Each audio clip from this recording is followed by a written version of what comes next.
Hello everyone, welcome to the Mercury Virtual. Hope you are doing good. Today I'm going to continue with your same topic, same chapter, that is your memory hierarchy. So this is your sixth chapter, that is the memory hierarchy. In the last class we have discussed about the memories and the cache memory and the memory hierarchy, means what are the levels of memory.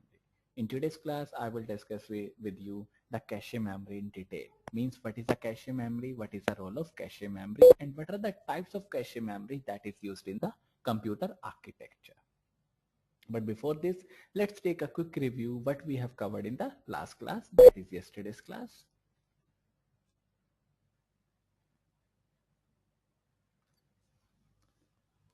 In the last class, we have started with the memory hierarchy continued, that is your memory hierarchy. Some main topic of the last class is the memory hierarchy. First of all, we have studied that what is the usage of the memory, or what is the usage, why memory should be organized in an effective manner, that what is the benefit when we arrange the memory into different levels. That this says programmers wants unlimited amount of memory with low latency. Latency means low access time, that is your latency, means there is some disturbances. Solution is that organize the memory system into the hierarchy, means there are so many problems that there is low latency, unlimited amount of memory, more expensive than the slower memory. Then the solution is that organize the memory into the different levels, or organize the memory into different hierarchy, that is organize the memory system into the hierarchy. Then we also studied there are two type of locality that is available in the cache memory. One is your temporal locality, one is your spatial locality. There are two types of locality we have discussed in the last class. Then this is a diagram we have discussed that first of all there is a CPU, registers, then L1 cache, L2 cache. So this is the diagram of the memory hierarchy, that is the levels by which memory should be divided into the computer system. So this slide divides the memory hierarchy into two parts, one for a server and one for a personal mobile device. For a server, that needs only three types of cache, that is L1 cache, L2 cache, and the L3 cache. But if I'm using the memory hierarchy for a personal mobile device, that needs only two types of cache, that is L1 cache and the L2 cache. So this diagram says there is a register, then three types of cache memory, that is L1, L2, and L3. Then there is a main memory, and then at last there is a disk memory reference, that is a disk storage. Then next graph or next diagram shows memory hierarchy for a personal mobile device. There are two types of memory that are connected by the memory bus. There is a main memory and there is a storage device. This is the diagram that shows the memory hierarchy for a server and memory hierarchy for a personal computer or a personal mobile device. Then we also studied about the with the help of the graphical representation, that is what is a memory gap, or how we can show the, or how we can see the memory gap, that is your memory performance gap.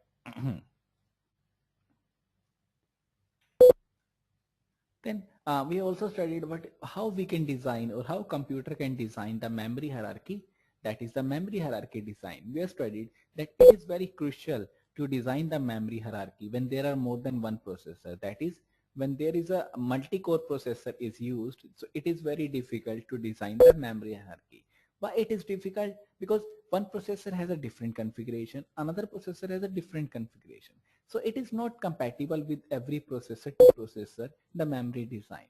So this is the memory hierarchy design, that is for processor to processor there is a different approach, there is a different capability, there is a different approach. So it is very difficult to organize, or it is very difficult to divide the memory into the different parts. This says average peak bandwidth gives or grows with the number of cores. This is the 4 core and the 3.2 gigahertz clock. Dynamic RAM bandwidth, this is the example, that requires multi-port pipeline caches, two level of cache. Then we have studied about the performance and the power, that is what is the performance and what is how much power the memory taken for the storing the objects. This is the terminologies that is used in the memory hierarchy. One is your hit and one is your miss. Hit means when the data is available in the block in the upper level only, that is your hit and when the data is not available in the upper level, that is in the cache memory, and the CPU fetches the data from the main memory, that is known as the miss. Means when the data is available in the cache, that is known as hit. If data is not available in the cache and going to the main memory, that is known as the miss. So there are two types, one is known as hit, one is known as miss. Then uh, we have studied about the hit time, that is how we calculate the hit time, that is the RAM access time plus the time to determine the hit or miss. In the same way, we have studied about the miss rate, that is 1 minus the hit rate, as well as the miss penalty, that is the time to deliver the block the processor, that is a miss penalty. Then we have studied how to measure the caches, that is how to measure the cache memory, that is a hit rate, then average memory access time, that is how to access the average memory access time, that is your hit time into the, or the hit time plus the miss rate into the miss penalty, that is your number of clock it requires. Then we have also studied about the miss penalty in the last class, that is how we can access the, or how we can calculate the access time and the transfer rate. These are the 4 questions for the memory hierarchy that we have discussed in the last class. The first question is that where can a block be placed in the upper level? Means at which level the block will be placed, the memory will be placed. That is, where can a block be placed in the upper level? Then how is a block found if it is in the upper level? That is, if a block or the word is found in the upper level in the cache memory, then how it is found? Then which block should be replaced on a miss? Means if a data is not available in the cache memory, then the word should be replaced, or word should be come from which memory, that is your which block should be replaced.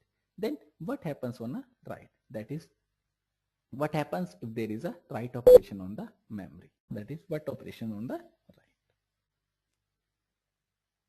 These are the answers to the question that we have discussed in the last class. There are two types of method, or there are two types of writing, that is write through and the write back. There is a difference.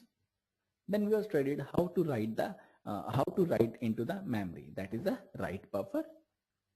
Why a write buffer? So that a CPU does not store. Why a buffer, not just one register? Because so many burst of writes are common, that's why we use the buffer, not the register. These are the questions. Then we have studied about the memory hierarchy basics, that is when a word is not found, a miss occurs, and how a miss occurs, what are the benefits, what are the disadvantages when a miss occurs. This is your n sets, that is n-way set associative. Then how to write to the cache. We have studied there are two methods to writing to the cache. One is write through and one is write back. So there are two methods by which we can write into the cache memory, write through and the write back. Then we also studied about the memory hierarchy basics, that is your miss rate. Then what are the causes of the missing? Means why there is a miss in the cache memory, what are the consequences, or what are the causes of the miss? One is your compulsory. If there is a compulsory that we refers only one block, that is your cause of the miss. Then capacity. If there is no capacity of the cache memory, it will go to the next memory, that is your capacity, that is also one of the cause of the miss. Then conflict, that is if there is a conflict, then miss happens, that is the main cause of the miss. This is the formula that we have studied in the last class. Then 6 basic cache optimizations, means how we can optimize a cache memory. These are the 6 basic scenarios, 6 basic tools that is used how to set the, or how to optimize the cache memory. These are the advanced optimization techniques, that is your 10 optimization techniques. One is your direct mapping cache, one is your associativity that reduces the power. This is the diagram that we, or the graph that we have studied in the last class. It shows the L1 size and the associativity. This is L1 size and the associativity. Then we also studied about the wave prediction, how we can predict, that is your wave prediction. Then pipelining cache, that is how we can access the, or how we can use the pipelining cache. so that more than one cache memory will be used at the same time. Then we have studied about the non-blocking cache, that is the word or the block is not available in the cache memory, then the CPU must go to the main memory for accessing the data. Then we have studied about the multi-bank cache. Then critical word first early restart. So there are two methods by which we can access the word from the memory, from the cache memory. That is, first of all fetches the critical word and then early restart, means request the words in the normal order. Then we studied how to merge the write buffer. That is, if there is a write operation, write buffer, then how we can merge the write buffering. This is the compiler optimization we have studied. There are four types of methods or four types of data that is used for the compiler optimization. One is your merging array, then loop interchange, then loop fusion, then blocking. We have studied all these four types by using the example, by using the C language example.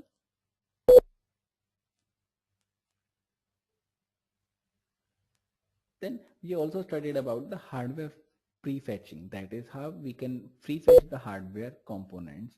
That is, fetch two blocks on the mesh includes next sequential block. Then compiler prefetching, that is inside the prefetch instructions before the data is needed, that is the non-faulting instruction.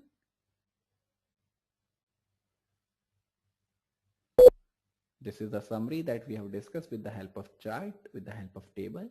Then we have discussed about the memory technology, means what are the technology that is used in the cache memory.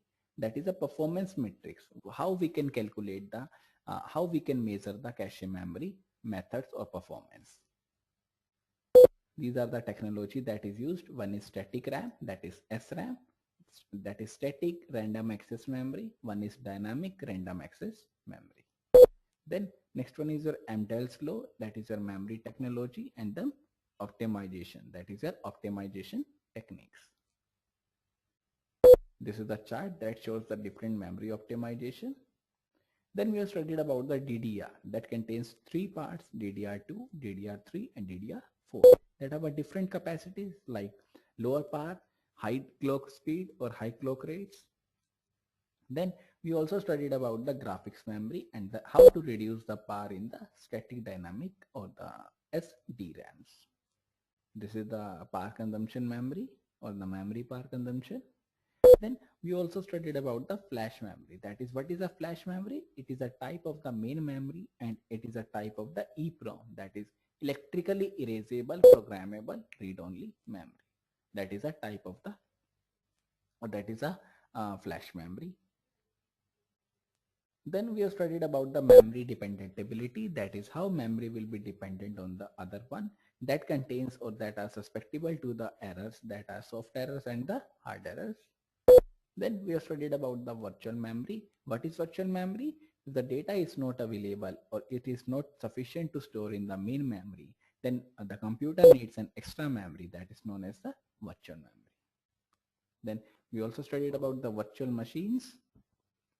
Then we studied what is the impact of the virtual machine, that is when we are using the virtual machine by using or on the virtual memory, that is we are using the memory that is virtual memory and we are using the virtual memory machines or virtual machines. So what is the impact of the virtual machines on the virtual memory? So that's all for yesterday's session. This is what we have covered in the yesterday's class. Now let's start with the today's topic or the today's class, that is a cache memory.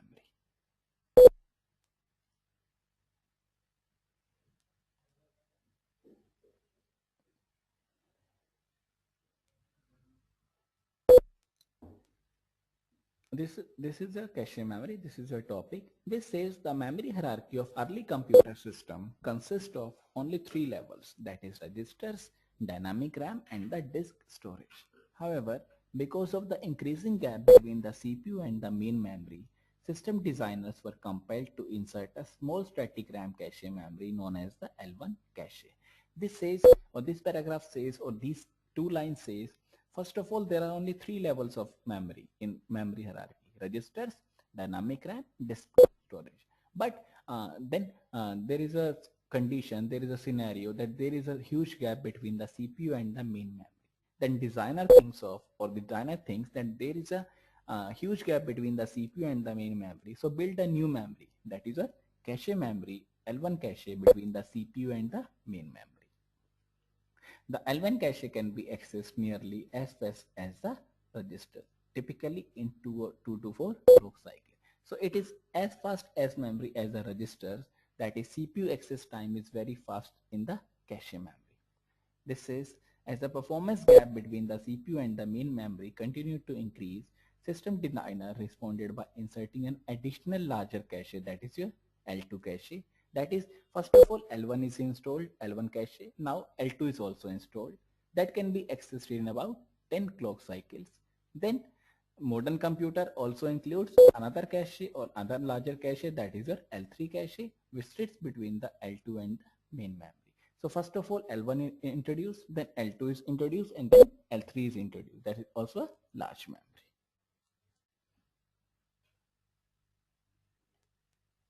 This is a diagram, typical bus structure for the cache memory. This is your cache memories. This is a register. There is a ALU that interact with the register files. Then these communicate with the system bus. This means bus interface communicate with the input output bridge with the help of system bus as well as with the help of memory bus. This is used for the main memory and the input output. That is your bus structure.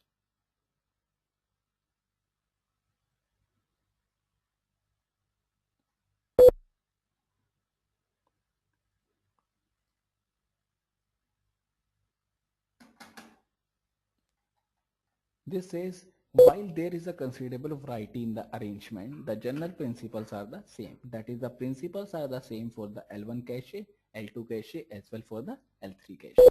For our discussion in the next section, we will assume a simple memory hierarchy with a single L1 cache between the CPU and the main memory. This is a generic cache memory organization. This is the scenario. This is the example that is discussed in your book. But before this, let's take with the help of slides, that is what is the cache memory. Chapter 6 continued, that is memory hierarchy. This is a concept, this is a topic, that is cache memory. First of all, what is a memory hierarchy that we have discussed in the last class? This says cache memory has the fastest access time after the register because it lies between the CPU and the main memory. So it has the fastest access time after the registers. This is the pyramid that shows the memory hierarchy. Why is cache memory needed? Means what is the requirement? Why there is a need for the cache memory? When a program references a memory location, it is likely to reference that same location or same memory location again soon.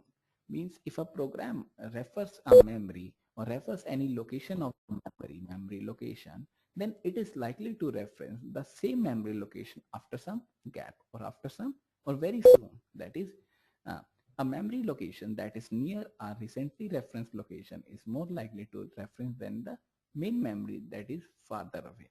That is, if CPU wants data, then CPU goes to the main memory. But instead, if there is a new memory that is available between the CPU and the main memory, so CPU simply fetches the data from the cache memory and fulfill the details and performs the operation. So this is the benefit why we need the cache memory. That is the main advantage. Why?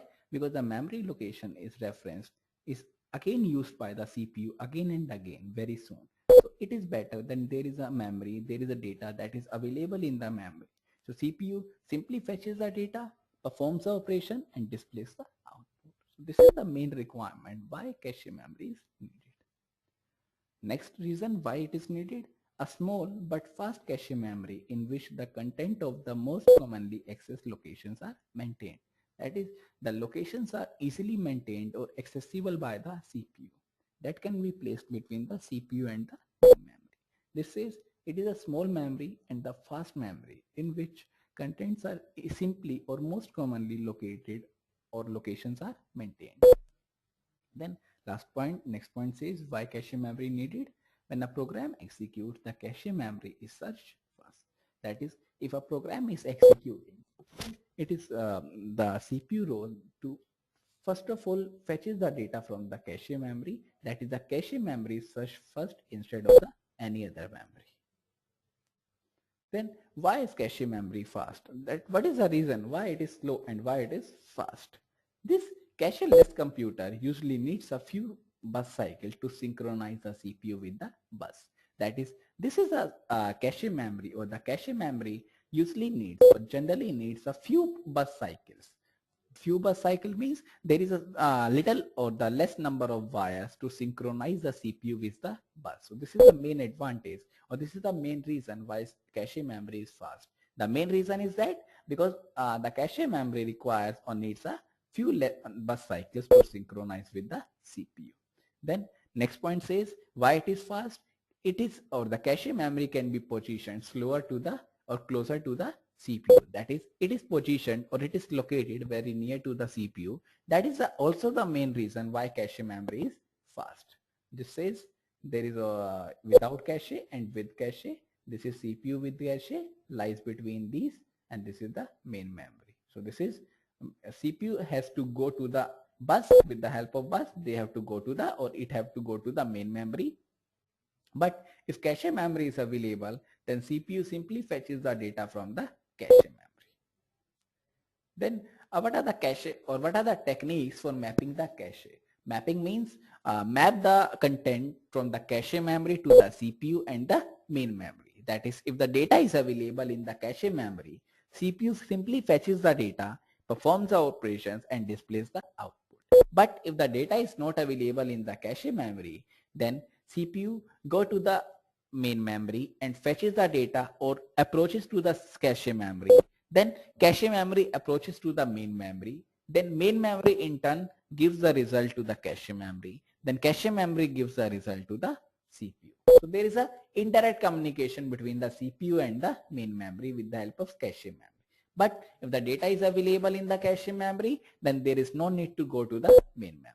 So these are the three mapping techniques that is used in the cache, that is your cache mapping. Commonly used methods are associative mapped cache, direct map cache, SET-ASSOCIATIve map cache. So there are three methods by which mapping can be done in the cache memory, that is your associative, direct and the SET-ASSOCIATIve. First one is your associative mapped cache. This says any main memory blocks can be mapped into the each cache slot. That is, any main memory block, that is any word from the main memory can be mapped into the cache block. To keep track of which one of, or which on, this is not on, this is which one of the two part 27 possible blocks is in each slot, a 27-bit tag field is added to each slot. That is, to keep the track, or to keep the track of which is the block that is available in the slot, a 27-bit tag field is added to the slot. This is slot 0, slot 1, slot 2. These are the slots, and this is block 0, 1 till 2 part 27 minus 1. This is the associative mapping. This is the way how one slot is associated with every block. Then valid bit is needed to indicate whether or not the slot needs a line that belongs to the program being executed. So there is a valid bit that is required. This is the valid bit that is required, or that is used to indicate whether the slot holds a line or the not. Then dirty bits, or the dirty bit keeps track of whether or not a line has been modified while it is in the cache. That is, this indicates whether the line has been modified while the cache memory mapped with the help of associative mapping. Then next point says how it works. That is, the mapping from the main memory blocks to cache slots is performed by partitioning on address into the fields. That is, the mapping is done between the main memory to the cache is done or performed by partitioning, means by dividing the address into the multiple fields. Which address? The local address or the locality address into different fields, that is divided into two parts. One is your tag, one is your word. That is your 27 bits and the 5 bit. This is the example. For each slot, if it is a valid bit is 1, then the tag field of the reference address is compared with the tag field of the slot. That is, if there is a valid bit, that is for each slot, if there is a valid bit that is equals to the 1, then the tag field is matching or compared with the tag field of the slot. This is the way how there is a comparison or how there is a mapping between the cache memory and the main memory. That is, the tag field of the slot as well as the tag field of the reference address is compared, and if they are same, then the cache memory is, or the data is available in the cache memory, and then CPU fetches the data and performs the operation. Then next is your example. How an access to the memory location, this is the example, is mapped to the cache. This is divided into first of all bits. If the address is word is in the cache, that it is the address word is available in the cache, it can be found in the word 1416, that is, it is found in the 14 bits of a slot that has a tag of the this one, which is made up of the 27 most significant bits of the address. So these are the 27 most significant bit. If it is available in the cache, then it is available in the, or it is available in the 14 base 16 of slot. Then what are the advantages of the associative mapping? That is, when we are using the associative mapping, what are the advantages? One of the main advantages is that any main memory block, that is, any block of the main memory can be placed into the any cache slot. That is, if there is any block that is available in only main memory, that can be placed or that can be used as a cache slot. This is the main advantage of the associative.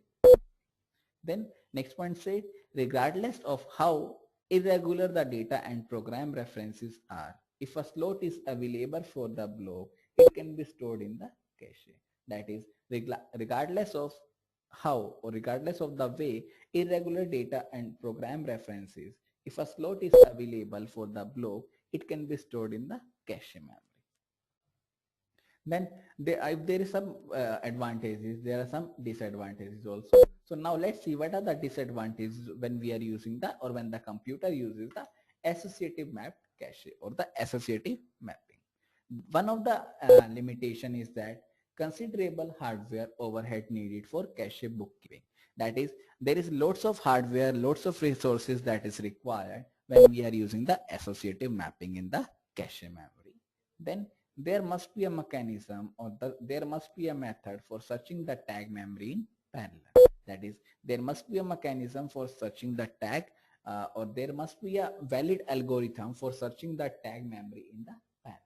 That is, for comparing the tags, we need the mechanism for searching the tags, or we need the algorithm for searching the tag. These are the two limitations, that is mode override and the mechanism or algorithm for searching the tag. Next is your direct mapping. Till now we have covered the associative mapping. Then next one is a direct mapping cache. Each cache slot corresponds to the explicit set of main memory. That is, each slot is correspond to the explicit, that is only one set of the main memory. Like this one, set 0 is approach to the block 0. Set 0 is block to the 2 power 14. In our example, we have 2 power 27 memory blocks and 2 power 14 cache slots. This is example, 2 power 14 cache slots and 2 power 27 memory blocks. A total of 2 power 27 divided by 2 power 14, that is 2 power 13 main memory blocks, can be mapped onto the each cache or each cache slot. That is, when we are calculating this, that is 2 power 13 main memory can be mapped to the each cache slot. This is the extra one because it contains 2 power 27, it contains 2 power 14. So 13, that is 2 power 13 with extra. So that can be mapped onto the cache slot or onto the each cache slot. These are the 3 points. This is the way how we can, or how the computer map to the, with the help of direct mapping technique. Then the 32-bit main memory address is partitioned into a 13-bit tag field followed by a 14-bit slot field. Now this is the syntax, or this is the scenario that is used in the direct mapping. That is, a 32-bit is divided into the 13-bit, that is your tag field, followed by a 14-bit slot field. This is the 14-bit slot field, and there is a word that is of 5-bit. So this is the 32-bit, that is 13 bits is of tag field, 14 bits is of slot field, and 5 bits of word field. Next point says, when a reference is made to the main memory address, the slot field identifies which of the 2x14 slot the block will found. Means it is a responsibility of the slot field that identifies which block of the main memory or which block of the cache memory requires the data. If the valid bit is 1, that is, if there is a valid bit or there is a true condition, then the tag field of the reference address is compared with the tag field of the slot. In the same way, that is, the tag field is compared with the slot field.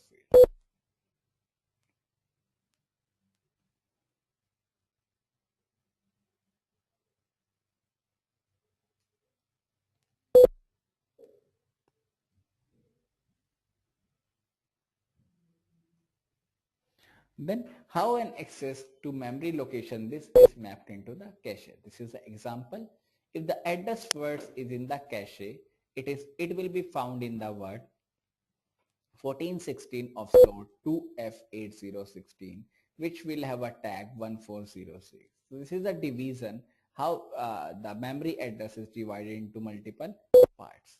That is 1416 of slot 2F80, which will have a tag of 1460.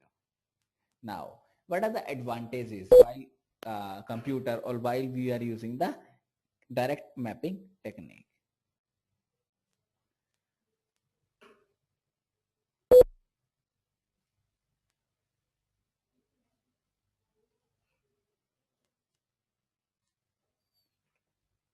The main advantage is that the tag memory is much smaller than in the associative mapped cache. That is, the tag memory that is used, that is much smaller than the associative mapped cache. That is, the associative mapping or associative mapped cache requires more tag memory as compared to the direct mapping technique. So this is the main advantage of the direct mapping. Next point says, no need for an associative search, since the slot field is used to direct the comparison to a single field. That is, no need for an associative mapping, since the main reason is that the slot field is used to direct the comparison into the single field. Then what are the disadvantages, or what is the disadvantages why we are not using the, or why there is a drawback or the loophole in the direct mapping technique?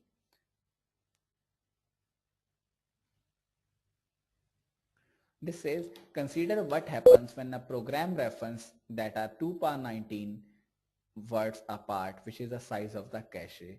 Every memory reference will result in a miss. That is, this is a scenario. Then when there is a program needs a 2 power 19, that is a size of the cache. That is, if the size of the cache is 2 power 14 only, so there is no requirement, there is no data that is available, that will result into the miss, that will cause an entire block to be read into the cache, even though only a single word is used. That is, if a data or if a word is of larger size, that it is not available to use or to search from the direct mapping technique, but it is better to use the associative mapping or the set associative mapping. Then next one is your set associative mapping. Till now we have covered two types of mapping, that is associative mapping and the direct mapping. Next is your set associative mapping or set associative mapped cache. This says combines, or it combines, that is set associative combines the simplicity of direct mapping with the flexibility of associative mapping. So this is the comparison of both direct as well as the associative mapping. For this example, two slots make up a set. Since there are 2 power 14 slots in the cache, there are 2 power 14 divided by 2, that is 2 power 13. Since two sets are available, or two sets makes a set, or two slots make a set, so this requires 2 power 13 sets. That is, these two slots are combined into the set 0, another two slots are combined into set 1. In the same way, 2 power 13 minus 1. These are the different blocks, that is block 0, block 1 till block 2 part 27 minus 1. So this requires 2 power 13 sets, and this is the valid bit and this is the dirty, this is the tag. This slot is divided or is combined to the block 0, block 1, block 2 power 13 and so on. When an address is mapped to a set, the direct mapping is used. That is, when the address is mapped or when the address part is mapped to the set part, then direct mapping technique is used, and then associative mapping is used within a set. This is your set associative map cache. In the same way, what we have covered in the associative and the direct, the format that is available, the tag contains 14 bits, the set contains 13 bits, the word contains 5 bits. If you remember, the indirect mapping, this is the swapping part, that is tag is of 13 and set is of 14. But in this, tag is of 14 bits and set is of 13 bits. Consider again the address, the same address. This is the same address, this is the tag part, this is the set part, and this is the word part. Tag is of 14 bits and set is of 13 bits and word is of 5 bits. Now, what are the advantages? Why we are using the, or why computer uses the set associative mapping? In our example, the tag memory increases, or the tag increases only slightly from the direct mapping, and only 2 tags need to be searched for the each memory location. The set associative cache is widely used in the today's microprocessor. That is, it is used in the today's, or it is used in the processors or CPU that is used day-to-day scenario or in day-to-day scenarios, because it combines a feature of both direct mapping as well as the associative mapping. This is the cache performance. That is how we are using the cache, or what is the performance of the cache memory. That is cache read and write policies. One is your read policy, one is your write policy. Read policy is divided into 2 parts. That is, data is in the cache, forward to the CPU. That is, if the data is available in the cache, CPU simply reads the data and forward to the, or going to the CPU, and CPU performs the operation. If data is not in the cache, load through, then use a technique that is known as load through. Forward the word as cache line is filled, or fill cache line and then forward the word. Fill cache line means approaches to the main memory, then forward or take the data from the main memory and then forward to the, or direct the data to the CPU. So there are 2 techniques or 2 types of read. If data is available, simply forward to the CPU. But it is not available, approach to the main memory by using the memory bus, and then pass the data or forward the data to the CPU so that CPU can perform the operations. Then what is the write policy? That is a cache write. This also contains 2 parts. Data is in the cache. That is, data is available in the cache memory only. If data is not in the cache memory, write through. That is, if data is available, use the technique write through. That is, write the data to the both cache and the main memory at the same time. Or write back. That is, write the data to cache only, defer main memory write until block is finished or block is flushed. That is, there are 2 techniques when data is available in the cache. Either use the write through or the write back technique.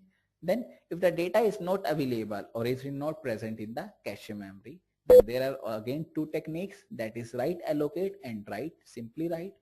In write allocate, bring the line into the cache, then update it. Write no allocate, update main memory only. So in update or write allocation, bring the line into the cache. That is, bring the cache memory or bring the lines into the cache memory, then update the memory. But if there is no write no allocate, update main memory only. There is no provision for updating the cache memory. But if data is in the cache, there are 2 methods that is most important, that is write through and the write back. As to which cache read or write policies are best, there is no simple answer. Means there is no comparison between the methods or the write and read policies. Both have some advantages and both have some disadvantages. The organization of cache is optimized for each computer architecture and mix of programs that the computer executes. So there is no comparison. Every computer or different computers have a different scenario that is using the different optimization technique, different read technique, different write technique. It depends on the capability of the computer. It depends on the program that the computer is executing. Then next part is the locality. That is, what is a locality, or what is a motto, or what is the main target, why we are using the locality, or what is the main thing that is used in the locality in cache memory.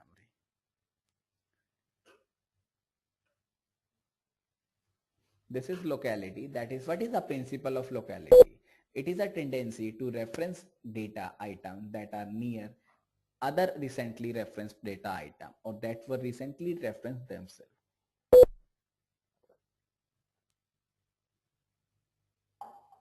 So locality means the tendency, or it is a way to reference the data or to refer the data item that are near other recently referenced data item.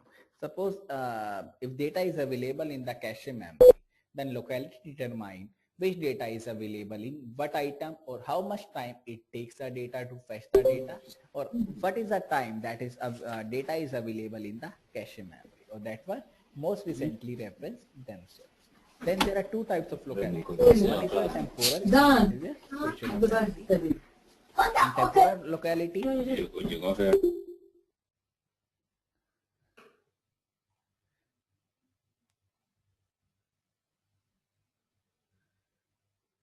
in temporal locality, there is a memory location, that is a, this shows the memory location where the data is available in the memory part. That is, the memory location that is referenced only once is likely to be referenced multiple times in the future. That is your temporal locality. That is the memory location where data is available or likely to be referenced multiple times in the near future. Then spatial locality, that is memory location that is referenced one, then the program is likely to reference nearby memory location in the near future. That is a spatial locality. Then cache memory, that is principle of locality, helps to speed up the main memory access by introducing the small fast memory known as the cache memory. That is, if we are using the locality in the cache memory, then it is very easy to access the memory or to get the data, that is your fast memory, that is known as the cache memory, that holds the block of the most recent reference instruction and data items. Cache is a small fast storage device that holds the operands, that is your variables and instructions, more or the most likely used by the CPU. This is the memory hierarchy of early computers, 3 level, as I told you: CPU registers, dynamic RAM, disk storage. This is the registers, dynamic RAM, or the dynamic RAM, disk storage, but this is the tendency for the now, that is registers, L1 cache, L2 cache, dynamic RAM, disk.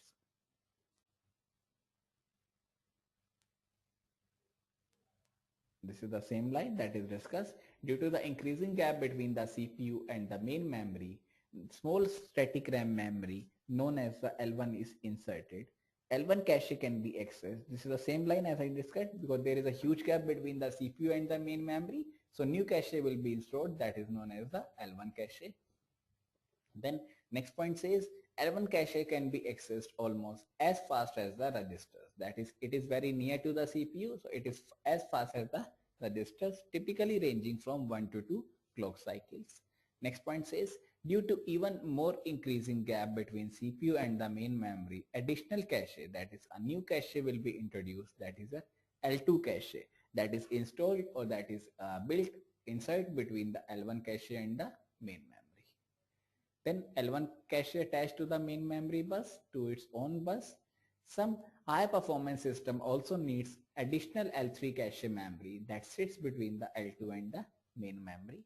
The cache is placed both physically closer and logically closer to the CPU than the main memory. Then CPU lines and blocks. But before this, let's take a quick review of the book, that is what is covered in the book.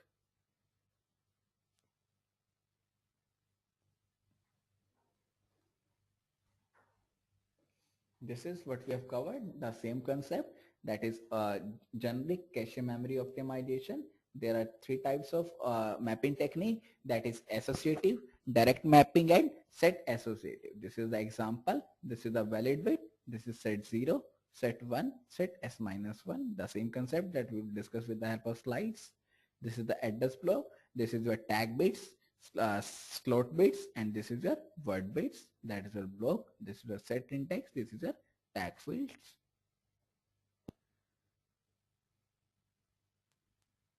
These are the parameter that is used, that is number of sets, number of lines, number of blocks. These are the summary of cache parameters.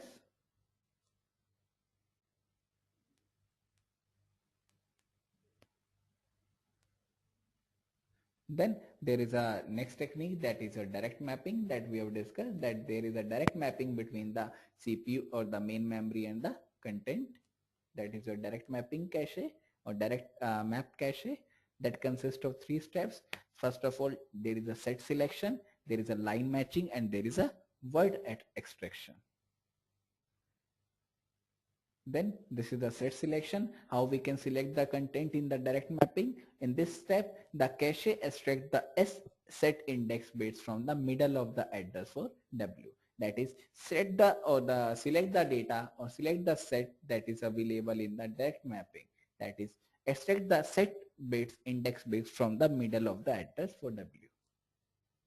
Then line matching, that is the line matches the data, that is a direct technique, that is a direct mapping technique.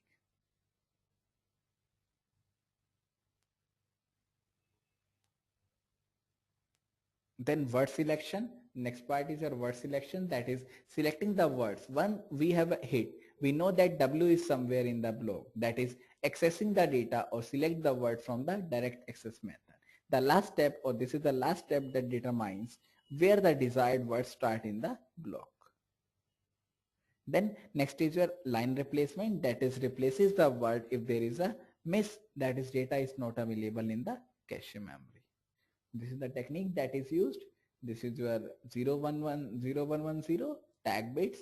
This is your W0. This is your word bits.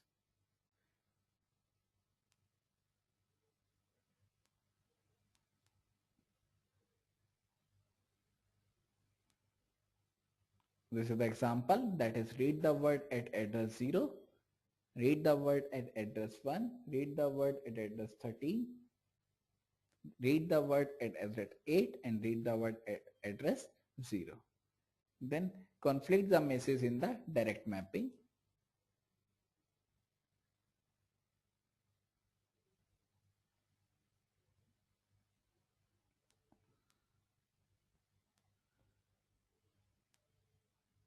Then set associative mapping, that is your set associative cache. We have discussed about with the help of slides also. There is a different sets, that is set 0, set 1, set s minus 1, that is set selection, line matching, word selection, line replacement. Then fully associative cache. This is the next technique, that is fully associative cache. This is also discussed with the help of slides.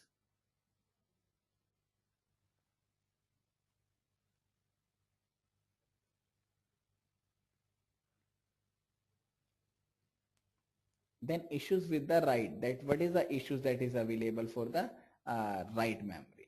Then anatomy of a real-time cache, that is what is the anatomy, why we are using the real-time cache. So first of all, let's take 5 to 10 minutes break, then starting with the new topic, that is anatomy or the cache lines block. So let's take 5 to 10 minutes break. Now let's start with the next topic, that is cache lines oblique blocks. That is, what are the cache lines and what are the cache blocks available in the cache memory. This is says cache memory is subdivided or divided into the cache lines. That is, the cache memory is divided into multiple slots, multiple lines, multiple blocks. Now, what is the cache lines or the blocks? That is the smallest unit of the memory that can be transferred between the main memory and the cache. That is the block or the word that can be transferred between the main memory and the cache, that is known as the cache lines and the blocks. Then what is a tag and the index? as we have studied in the different mapping technique, that what is a tag, what is a index, then what is a tag and what is a index. Every address part or every address field consists of two primary parts, that is your tag as well as the index. So if there is any address or if there is an address of the block, then it contains two parts. One is tag, one is index. Then tag, that is in dynamic in nature, that can be changed, which contains the higher address bits.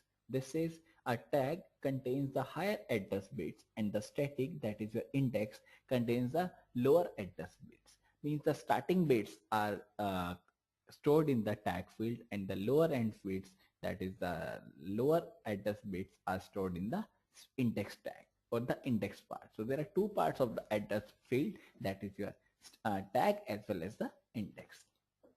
The first one may be modified. First one means the tag may be modified during the runtime, while the second one is fixed, as the name advice, dynamic as well as the static. So tag is in dynamic in nature, that is fixed, while index is in static in nature, that is not fixed. So tag can be modified while the index cannot be modified. Then what is the comparison between the valid bit and the dirty bit, as we have studied in the different mapping techniques? This says when a program is first loaded into the main memory, the cache is cleared. That is, when a program is loaded into the main memory, cache is cleared, means there is no content in the cache. And so when a program is executing, a valid bit is required or valid bit is needed to indicate whether or not the slot holds a line that belongs to program being executed. That is, whether or not a slot holds a line or slot holds a data that is required for executing the program or not. There is also a dirty bit that keeps tracks of whether or not a line has been modified while it is in the cache. So valid bit indicates that data is available, the program is executing the data, that is holds the data that the program is executing.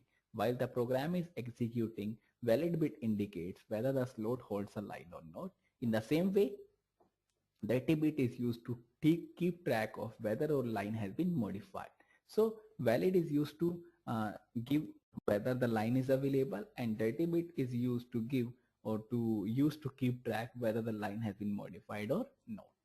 A slot that is modified must be written back to the main memory before the slot is refused for another memory or another line.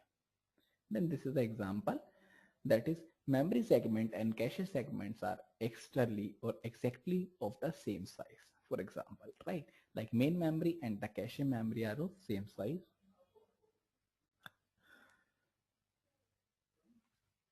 Every memory segment contains equal size and memory lines. That is, every memory segment or each memory segment contains the equal sizes of the n memory lines. Then memory lines and cache lines are exactly of the same size. This is the example. Therefore, to obtain an address of the memory line, that is to get the address of a memory line, it needs to determine the number of memory segment first. So first of all, it is necessary to determine the number of memory segment that is used, that is what are the chunks or what are the parts of the memory, then number of the memory line inside of the segment second. That is, first of all, divide the main memory into the segment, that is the segment first, that is, then divide the number of memory line inside of the segment second, that is, first of all divide the first one, then divide the second one, then at last merge the both the number, that is first and the second number. Then substitute the segment number with the tag and the line number with the index, that is, put the segment number with the tag field and the line number with the index field, and you should realize the idea in general. This is the example. This is the example. This shows different cache lines. This is cache line n, n-1, n-2, n-3, n-4. This is 0, 1, 2, 3, 4. This is the cache segment. This is the memory segment. Memory segment contains m, m-1. This is the memory segment 0. These are the multiple blocks. This is memory segment m-1. These are the lines that indicates the comparison or tie-up or the line between the memory segment and the cache segment. Therefore, cache line tag size depends on the three factors. So this is the cache line that depends on three factors. that is the size of the cache memory.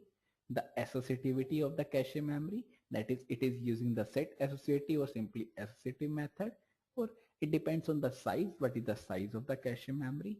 Then cacheable range of the operating memory, that what is the range of the caching memory or what is the range of the cache memory that is used. That is also one of the important factor that depends on the cache memory. This is S tag equals to log2 S memory into A divided by S cache. That is tag is equals to, is a formula that is used, that is log S memory, that is a static memory, into the A divided by S cache. Here S tag is the size of the cache tag. This is the size of the tag in bits. S memory is a cacheable range of operating memory in bytes. This is in bits and this is in bytes. S cache is the size of the cache memory in bytes, and A is the associativity of the cache memory. And log is the formula that is used to find the log value of the cache memory. Now, next is your cache hit oblique misses. Means what is the meaning of cache hits and what is the meaning of cache miss? First of all, cache hit, a request to read from the memory which can satisfy from the cache without using the main memory. That is a request to find out or read out the memory or read out from the memory which can satisfy or which can satisfy from the cache memory, that is data is available in the cache memory without getting the or without obtaining the data from the main memory. That is your cache hit. Now next is your cache miss, a request to read from main memory which cannot be satisfied from the cache.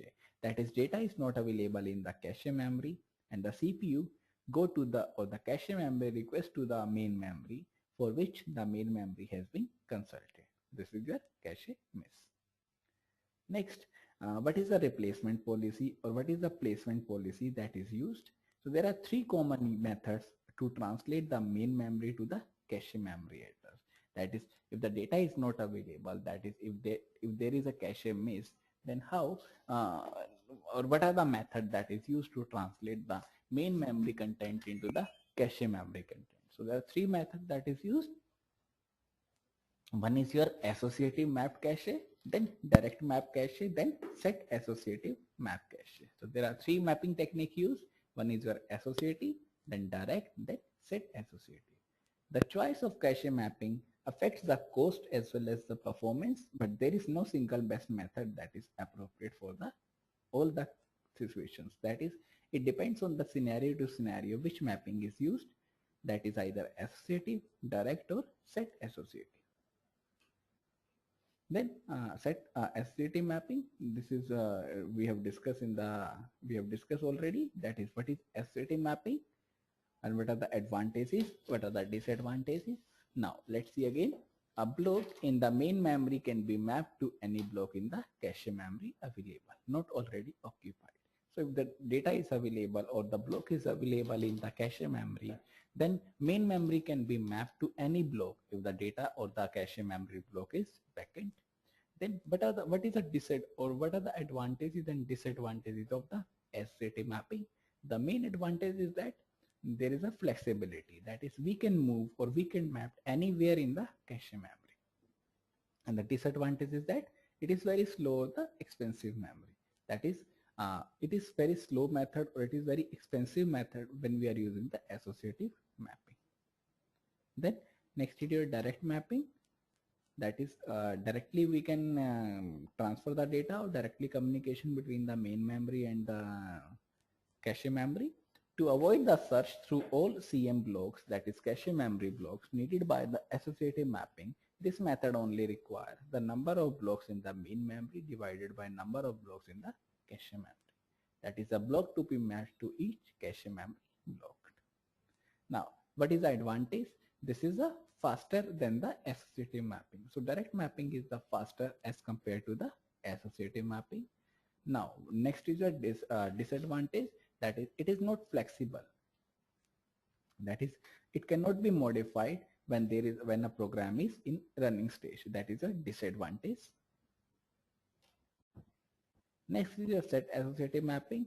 This is your combination of the associative mapping and the direct mapping. where each address is mapped to the certain set of cache locations. The cache is broken into the sets where each set contains n cache lines. Let's take 4. Then each memory address is assigned a set and can be cached in any one of the 4 locations within the set that is it is assigned to. In other words, within each set the cache is associative and thus the name. Now, what is the difference between line, sets and the blocks? In direct mapping, set and lines means if I'm saying set, these are the same concept. If I'm saying lines, this is the same concept. However, in associative cache, set and line are very different things and terms cannot be used in a interchangeable way, that cannot be interchanged. Now, what is a block? That is your fixed size packet of information. That is, if I'm getting the data, if I'm getting the 4 words, that is your fixed size packet of information that moves back and forth between the cache and the main memory. That is your block. Then next is your line. It is a container in the cache that stores a block as well as other information such as valid bit and the tag bit. That is, block simply contains a packet of information, but line contains or it acts as a container that stores the block as well as the other information like valid bit, tag bit, stored bit, index bit. Then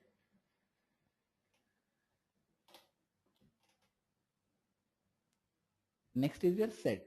That is collection of one or more lines is known as the set. That is, set is used as a when we combine more than one line, that is known as the set. Set in direct map cache consists of the single line that is used in the fully associative and the set associative cache. Then what is the associativity? That is, n-way set associative cache memory means that information stored at some address in the operating memory or operating memory could be placed in n locations of this cache memory. This is the associativity. Then the basic principle is that there is only one line without or within any particular segment. Then what are the replacement algorithms that is used in the cache memory? But before this, let's take with the help of book.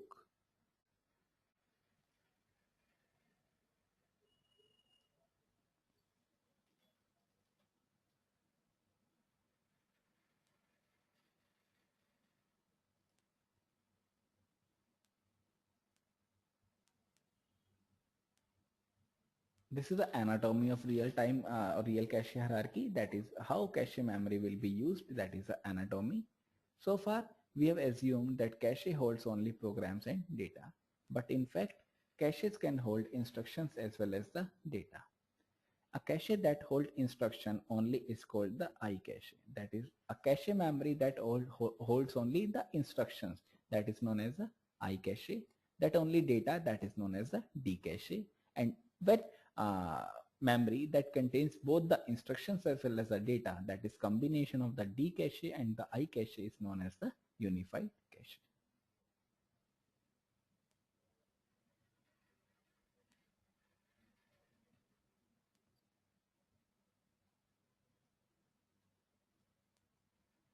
This is your example, that is Intel Core i7 cache hierarchy. This is your registers L1 cache, D cache, I cache, unified cache, D cache, I cache, unified cache. That is a combination of the data as well as the instructions.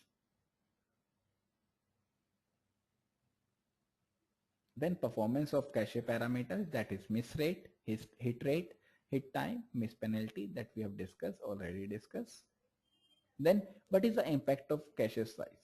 A larger the cache, to increase the hit rate. Means if there is a large capacity, huge data will be stored, so there is a increase in the hit rate. That is, the more data is available, so there are more chances of the hits in the cache memory.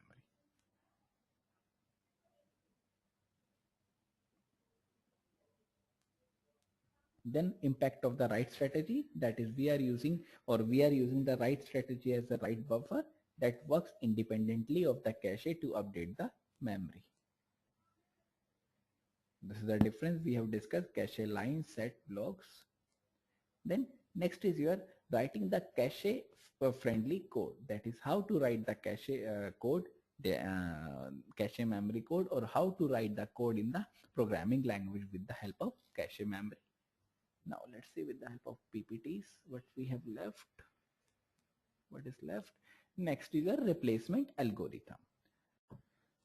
First point says optimal replacement. That is your optimal replacement, how words can be replaced in an optimal way.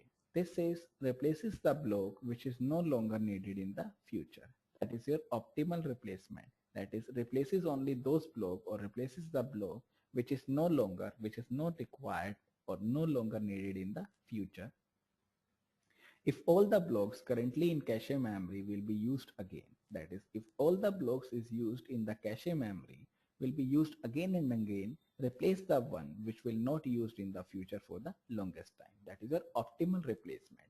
Means suppose I am using four processes P1, P2, P3, P4, and P1 is repeated many times or will be used many times. So P1 will not be replaced.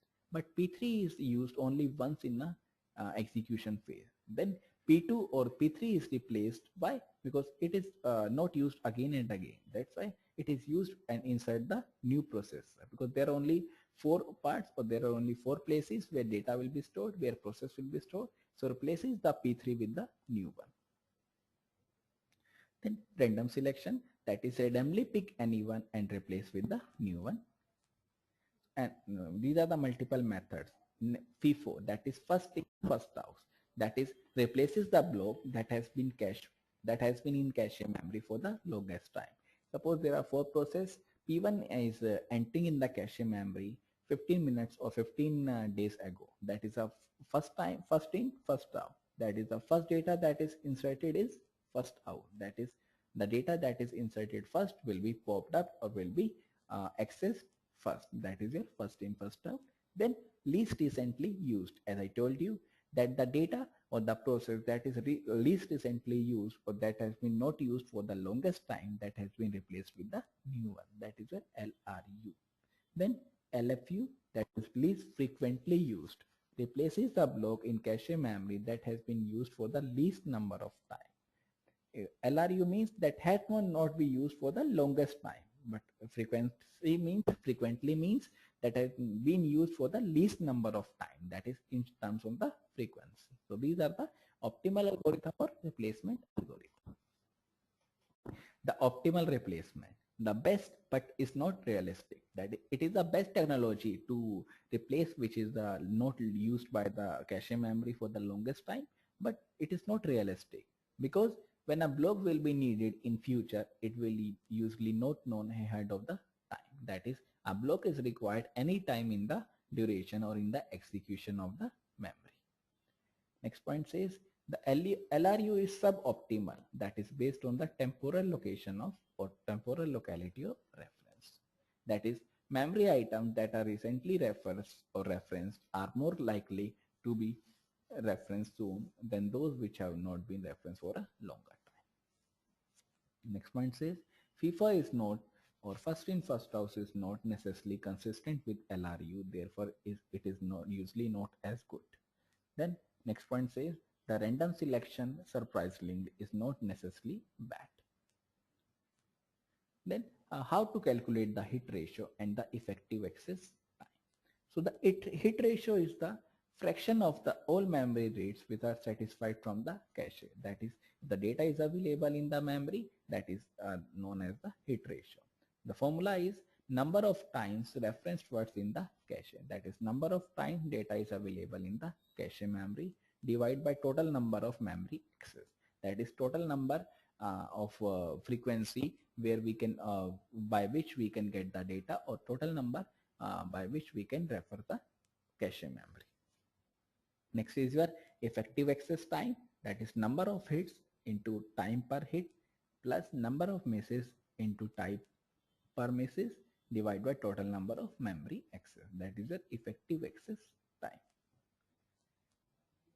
Then load through and store through, these are the two techniques. So when the CPU needs to read a word from the memory, the block containing the word is brought from the MM to the CM, that is the main memory to the cache memory, while at the same time the word is forwarded to the CPU or CPU, that is your load through. That is, When a word or the CPU needs a data, the block containing the word is both or getting the data from the main memory to the cache memory, while at the same time the word is also forwarded to the CPU, that is your load through. Then store through, that is if store through is used, a word to be stored from the CPU to the main memory or CPU to the memory is written to both the CM as well as the MM, that is your store through.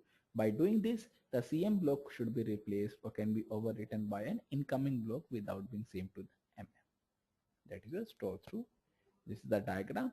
This is the word that is stored. If it is using the load through, at the same time the word is used, block is used, it is stored in the CM and the CPU. In this, the word is stored in the CM as well as in the MM. Then what are the write methods? As we have discussed, there are two types of write method, write through and the write back. This is the write through and the write back. When the cache is missed, means this is when the cache is available, that is a write. There are two methods, write through and the write back. And if the cache is missed, there are two methods, write allocate and the no write allocate. This is the diagram that we have discussed with the help of book. That is, if the data is available in the cache, that then use either forward to the CPU, there is no method used. Then if the data is not available in the cache, then either use the load through or the store through. And in the case of cache write, if the data is available in the cache, use either write through or the write through or the write back. And if data is not available in the cache, then use either write allocate or write no allocate. Then cache conflict, a consequence or sequence of access to memory repeatedly overwriting the same cache entry. This is the caching conflict. This can happen if two blocks of data, that is if there are more than one block of data which are mapped to the same set of cache locations, are needed simultaneously. This is the example. Then cache coherency, that is what is cache coherency? That is the synchronization of data in multiple caches such that reading a memory location via any cache will return the most recent data returned to that location via any other cache. That is synchronization of data in multiple locations such as reading, writing will return the most recent data returned to that location via any other cache. That is known as the cache coherency. Then next is your some parallel processor do not cache access to shared memory to avoid the issue of cache coherency. Means there are more than one system, more than one parallel processor that do not have access or that do not have a capacity to share the memory to avoid the issue of cache coherency. If caches are used with the shared memory, that is if the cache memory are used or using with the shared memory, then such system is required to detect when data in one processor cache should be discarded or replaced because another processor has updated that memory location.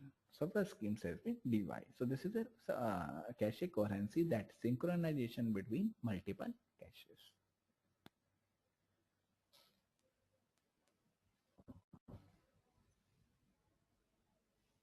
Then last topic is your writing the cache friendly code, that is how to write the cache code.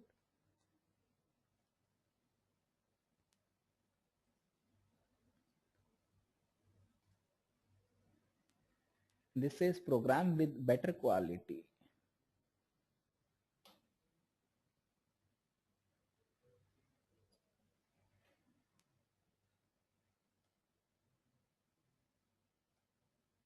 This says program with better locality will tend to have lower miss rate, and program with lower miss rates will tend to run faster than the program with the higher miss rate. Means there is a less chances of the miss, then the program will execute in a better way, that is program with the better locality. That is using the locality, then program will run or smoothly and efficiently and effectively.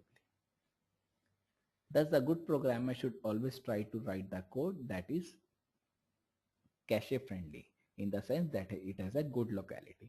So writing the code that has a good locality is one of the signs that program will execute in a simplest way. Here is the basic approach we will use to ensure that our code is cache friendly. First of all, make the common case go fast. That is, make the common case. Programs often spend most of their time in a few core functions. These functions often spend more of the time in a few loops.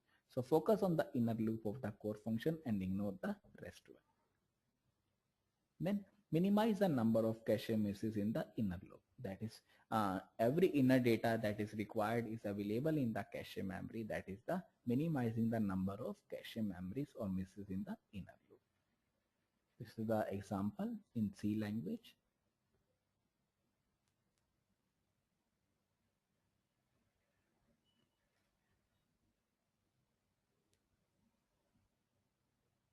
This is also example. This is the special locality that is used. This is the example, that is AI00 when I equals to 0, j equals to 0, 1m, 2h, 3h, and so on. This is another example, practice problem.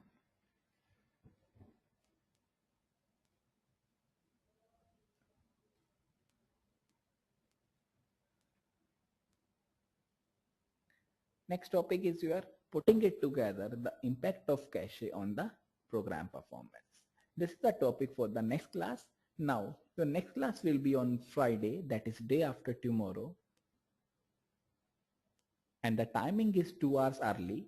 If it is according to the IST, if it is starting at 4 o'clock, so that Friday's class will start at 2 o'clock. That is 2 hours prior to the official timing of the class, right? According to the IST, it will start at the 2 o'clock, or it will start at 2 p.m. in the Friday's class. That is the next class. Tomorrow there will be no class tomorrow, and the class will be on Friday at 2 o'clock as per the IST, that is Indian Standard Time. So that's all for today's session. Thank you so much everyone. Now if you have any doubts, then please text the doubts and I will answer you.